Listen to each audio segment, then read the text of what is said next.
Madam Chancellor, Madam President, graduates, George Brown faculty and staff, family and friends, welcome. I'm very honored to be one of your keynote speakers and to receive an honorary advanced diploma in theater arts. First of all, congrats, you made it through. Those of you in arts and design have achieved a certain greatness already by lining up and telling the world that your art is worthy and exceptional and deserves to be seen. You all have stepped up to the plate and swung at the fences on a daily basis. You may have had to work multiple jobs to afford this achievement, had sleepless nights working on projects due the next day, partied a few nights away at some after-hours club in Toronto, regretting a choice or two along the way. You may even have wondered if you've made the right choice in career paths. You may have protested at Queen's Park or in front of police stations, adding your voice to many, many worthy causes, and your art to many more. You are to be commended, your entire generation, as you've been asked to shoulder an immense change, and you've picked up the shovels and got to work without hesitation. I've never looked at your generation with anything but admiration for your determination to right the wrongs of the past, to help each other achieve success, and to heal the many pains that have come to light in rapid succession in this world. You should be commended for this continued effort, and I do so in my little way here. It's always been relatively easy for me to follow my creative spirit, to be engaged with those I work with, to be supportive, kind, and present. Not always, of course, but it's always a focal point. Working well with others. But taking direction, challenging. I can take direction, don't get me wrong, as I'm sure you all can in your chosen fields. If you're asked by a client to design a piece of jewelry, choreograph a dance, change directions in an audition, or completely switch designs midstream. As artists, the palette within us is bold, it's daring, it's alight with ambition and drive, competition, sometimes joy, and sometimes despair, but always with passion. I very much look forward to seeing what you bring to this world as you step out bravely into it and become the next big thing in your chosen field. Be brave, be courageous. Life is short. You can make big, bold choices and worry about the fear afterwards. Feel the fear, but do it anyways. Now, I come to you at a very strange and hugely transformative time in our history, obviously. As creatives, you are stepping out into a world that is changing so dramatically and so quickly that one doesn't know where one stands from day to day. I recognized when I came out of school that the system in place was built for people like me. Even though I didn't finish my program at George Brown College, I walked straight into a theater world built on colonial ideals, colonial writers, directors, and stories.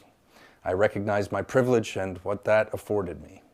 Today, the stories are more diverse, and you will be asked to be more inclusionary, but your generation already knows that and is doing the work to achieve that. I've witnessed the change, the desire to level the playing field, to help each other succeed while still maintaining your own need to create. What I want to offer you today as you step out into this uncertain world of theaters shuttering their doors, design offices going offline, dance companies left wondering how to rehearse while maintaining physical distancing, people in general not having disposable income to afford art of any kind at this time. What I have to offer you is 4 little words. This too shall pass. It's a simple saying, and its truth has never been more needed in this world for some time. It doesn't mean there aren't going to be hurdles and challenges, but you didn't get into the arts because you wanted to be safe and secure. You got into your chosen artistic discipline because it chose you. So, what do we do while we wait for this quote-unquote passing? We learn, we build community, we build strength in our bodies, if able, our minds and our spirits. We build connections online, foster deep, meaningful friendships with people who give back. And if they don't, it's okay to move on. We ask for help. We ask those who have gone before us for guidance, or not, as we can also forge our own new uncharted path. We go on walks to clear our minds and fill our artistic coffers with nature and architecture and pets and ice cream. Why not treat yourself to soul-filling activities? They will only pay off later. Be ready, is what I'm saying, for when the time comes, for when your time comes, because it will. I promise you that. I recently watched the late American actor Chadwick Boseman give a speech to students at Howard University as he was given an honorary degree. What a talent and a guiding light, gone far too soon. But he left a strong legacy of astonishing work, and of course his representation for millions of children of color is beyond invaluable. But he also left a legacy of choice. He chose projects that spoke to what he needed to say with his craft. Not everyone is afforded that gift, obviously, but it is a valuable lesson. Know what it is that you are creating, who you are affecting, and that you'll be inspiring those coming after you.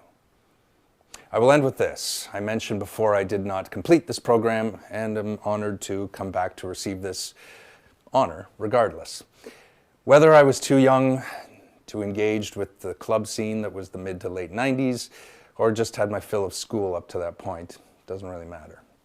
What matters is that I inherited a legacy from this school, rich friendships that stand to this day, and a craft I apprenticed in, just as you have done.